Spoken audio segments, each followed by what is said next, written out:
Bien le bonjour tout le monde. Aujourd'hui, je vous présente les nouvelles montres de Piaget pour 2025 qui ont été dévoilées au cours du salon de la montre de Genève, Watches and Wonders, qui a ouvert mardi. Alors, premièrement, Piaget a sorti une nouvelle collection complète de montres joaillières plus destinées à une clientèle féminine. Donc, la collection 60. Et on pourrait croire qu'elle est inspirée d'un style des années 60. On parle d'une montre un peu dans un boîtier qu'on pourrait dire cushion, mais plutôt coussin en français, sauf que avec une forme asymétrique sur le plan horizontal, donc nous avons le haut plus large que le bas.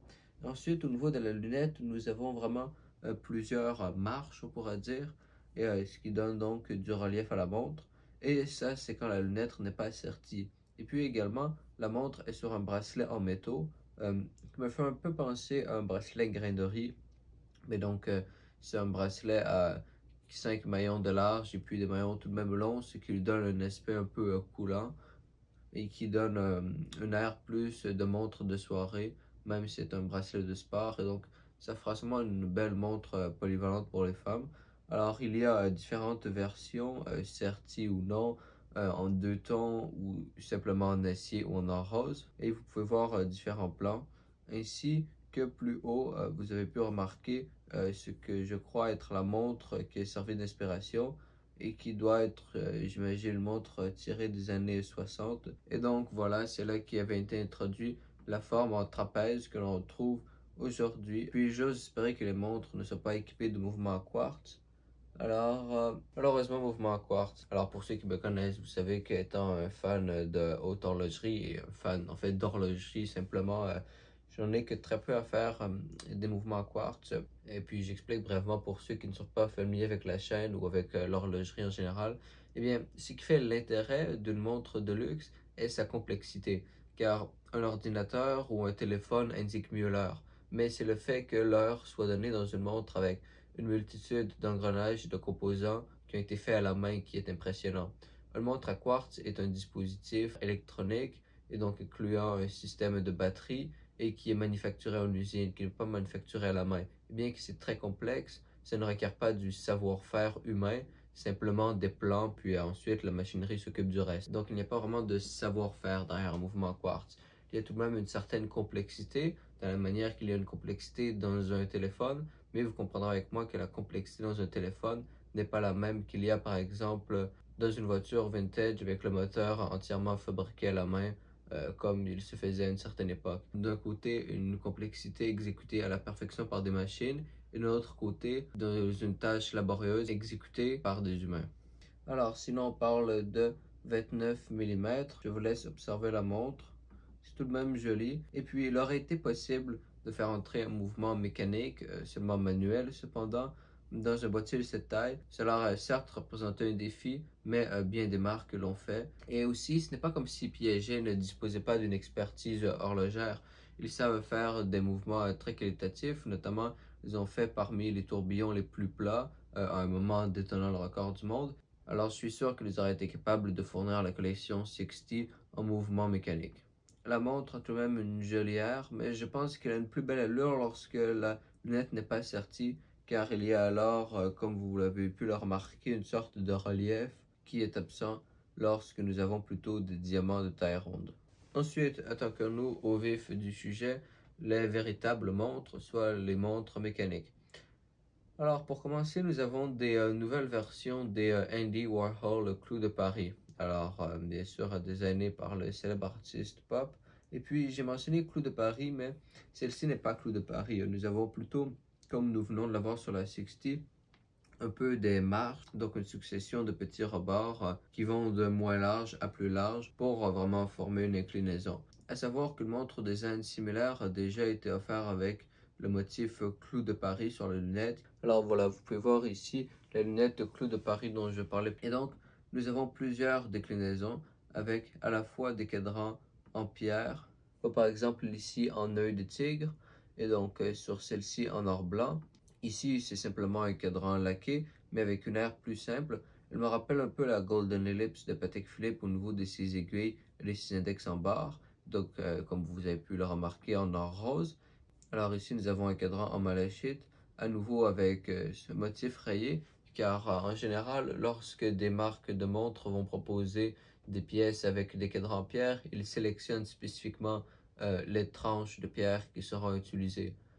Et donc pour uniquement offrir sur des montres celles qui sont intéressantes et qui ont un relief ou un motif intéressant, car chacune varie, chaque pierre étant unique. Et donc c'est ce qu'il y en a pour les nouvelles Andy Warhol. À noter que celle en malachite est également disponible en or blanc. Ensuite nous avons plusieurs nouvelles Piaget Polo qui sont plutôt la collection destinée aux hommes. Alors premièrement, une polo en or rose avec la date et un bracelet en caoutchouc. Donc c'est une montre plus sport. Puis c'est une jolie montre, un peu simple, particulièrement pour son prix, mais elle a un joli côté épuré et elle fait sport.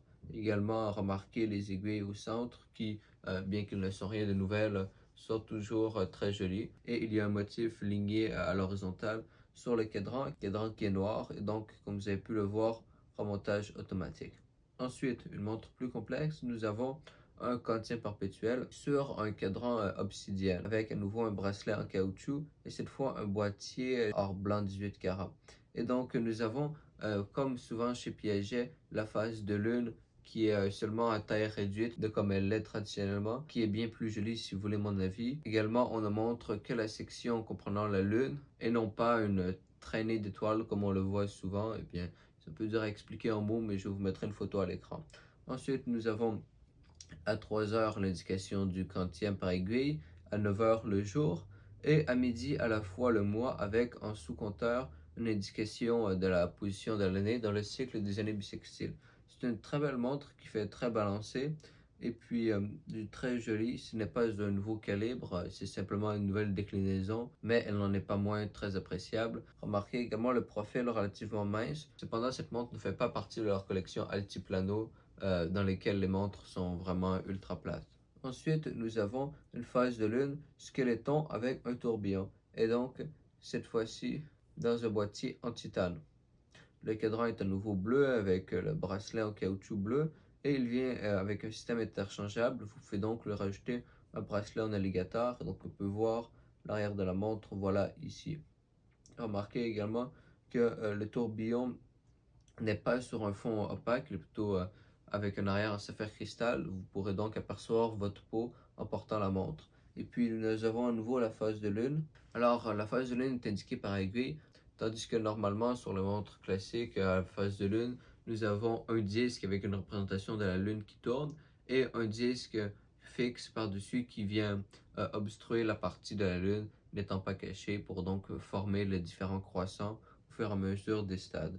La montre est en partie squeletton, donc pour le centre du cadran, mais ensuite l'échelle des heures avec les index appliqués de luminescence sont sur un fond bleu avec le même motif horizontal. Et puis c'est une très jolie montre qui fera très légère en titane avec des inserts bleus sur le côté. Je ne sais pas exactement quelle matière il s'agit. Eh bien, ce n'est pas mentionné, mais c'est très joli. Ensuite, une polo en acier avec une palette plus sobre. Donc nous avons l'acier se rapprochant du blanc et un cadran noir contrastant avec la seconde centrale et la date à 6 heures. Mais remarquez que nous avons la seconde appliquée de rouge pour son bout. Et puis c'est une montre plus simple, un peu comme celle que nous avons vue en or rose sur bracelet en caoutchouc plus tôt. Elle fait 42 mm, puis il n'y a pas grand chose à dire dessus. Alors je vous laisse observer par vous-même. Alors fréquence de 4 Hz et une réserve de marche de 50 heures. Ce n'est pas mauvais, mais ce n'est pas incroyable non plus. En soi, c'est une montre entrée de gamme. Ensuite, dans des tons plus féminins, puisque nous avons un cadran blanc avec le même motif horizontal et des aiguilles et index en or avec ce qui semble être un sertissage. Voilà. Là, nous avons des diamants de petits carats sertis en groupe de 3 sur les index et remarquez que les aiguilles des heures et des minutes sont évidées. Nous avons à nouveau la date à 6 heures et puis cette fois la montre fait 36 mm. C'est donc vraiment une montre destinée aux femmes comme on peut le voir ici et qui a une jolie allure. Remontage automatique encore une fois. Il n'y a pas grand chose à dire non plus. Alors je vous laisse observer. Ensuite nous avons les Limelight Gala, des montres pour femmes avec un sertissage extensif. Et puis, nous avons des cornes du boîtier qui ne sont pas vraiment présentes. Et par-dessus, où seraient normalement les cornes, nous avons une prolongation de la lunette. Eh bien, je vous laisse observer par vous-même car je crois que vous n'avez pas besoin d'explication en détail. Mais le tout est très joli et a une belle allure. Nous avons la couronne qui est dissimulée ici. Et donc, j'imagine que par l'arrière, nous pourrons voilà, la sortir en position d'ajustement. Dieu merci, nous avons ici un mouvement mécanique, donc un remontage automatique. La montre fait 32 mm et est dans un boîtier en or blanc avec le cadran de couleur or et le bracelet en alligator bleu. Alors, si vous regardez par l'arrière, le bracelet n'est pas relié à la montre par des couronnes. Il est vraiment directement intégré au boîtier. Je ne saurais dire comment il est attaché, mais ce que vous voyez ici n'est pas une corde, d'autant que ça ne marcherait pas d'en avoir seulement sur un côté. Ensuite, nous avons la même montre, mais cette fois en or rose sur un bracelet en maille en or rose. Et puis des bracelets avec autant de fines mailles liées les uns aux autres ainsi est très long à réaliser. À un temps où il y avait moins de machinerie, cela prenait carrément des artisans, ce qu'on appelait des chaînistes, et des bracelets comme ceux-ci pouvaient valoir une quantité d'argent considérable. Et lorsqu'ils étaient présents sur une montre, ils ajoutaient beaucoup à l'intérêt de la montre. Alors voilà, bracelet en maille milanaise, également en or rose, 18 carats.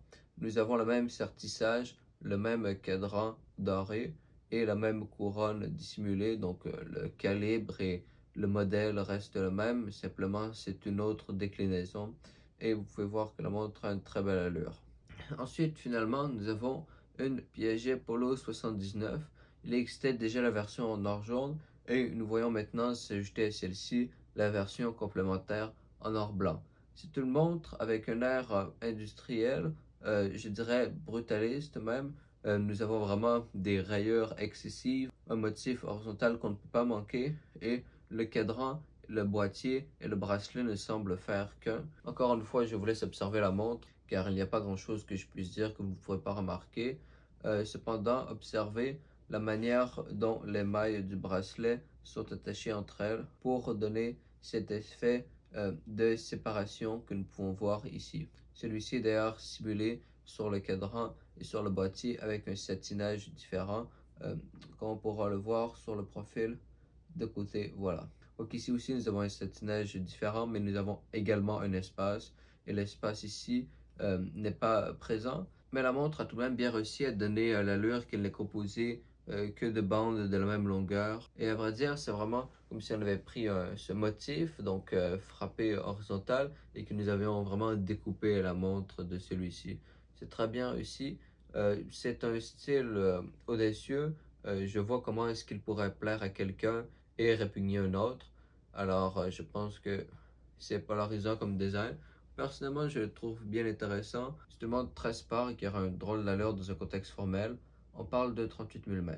Et alors, c'est tout pour Piaget. J'étais à l'origine content de voir qu'ils introduisaient une nouvelle collection. Maintenant que j'ai vu que ce n'était que des montres à quartz, je dois avouer avoir eu une légère déception. Cependant, les nouvelles Andy Warhol avec des cadrans en pierre sont très jolies, tout comme l'Apollo 79, qui certes n'est rien d'original, car ce n'est qu'une réitération en or blanc de l'exact même montre en or jaune, mais c'est tout de même bien qu'il l'offre.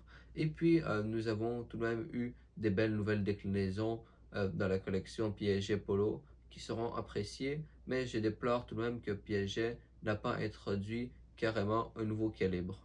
Et donc c'est tout pour cette vidéo. Si cela vous intéresse, je vous invite à aller voir les autres vidéos que j'ai fait sur les modèles 2025 des autres grandes marques. Et puis moi je vous dis à la prochaine.